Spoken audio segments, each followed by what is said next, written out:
Okay, Moedersdag is om die draai. Dit is Sondag, so ek hoop julle het julle geskenkies al reg. Hell no!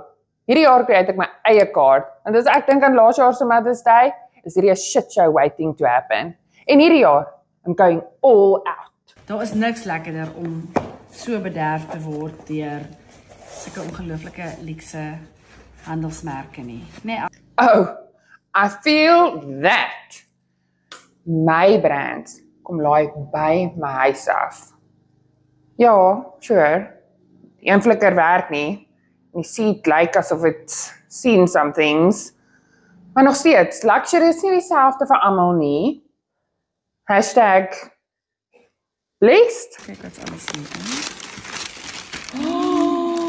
Oh my word, kyk wat's dit? Kom ons kyk bietjie wat het ons hier. Amazing!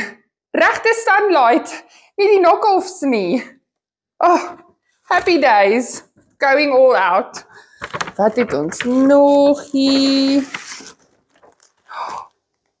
Julle, dis two-ply. Hierdie sê, dis 'n seabed, the seabed beach and bath towel. Kyk hoe mooi, hierdie is die Mount Nelson Hotel, was jy al daar? Sal jou vat eendag, baie mooi. Wat het ons hier?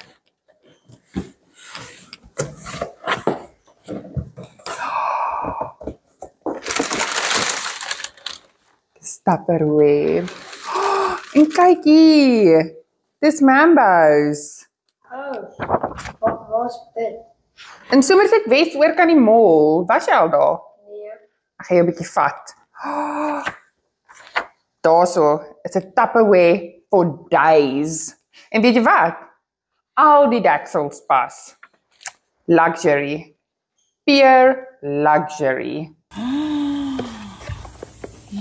Oh wow, sissie.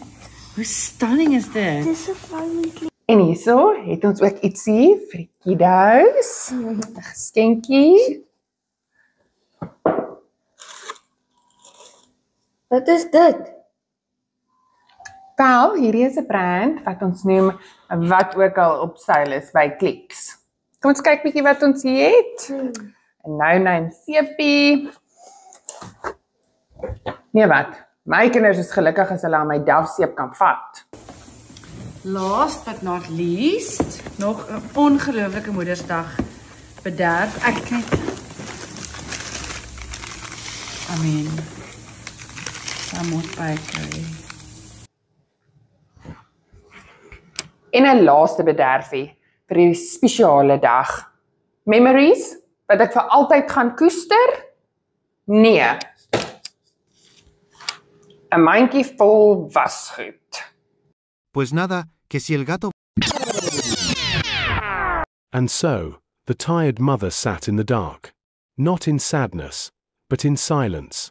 For in that moment, with her wine and half a bag of chips, she finally got what she truly wanted for Mother's Day. Just a quiet minute to herself, a sliver of peace, before the chaos returns.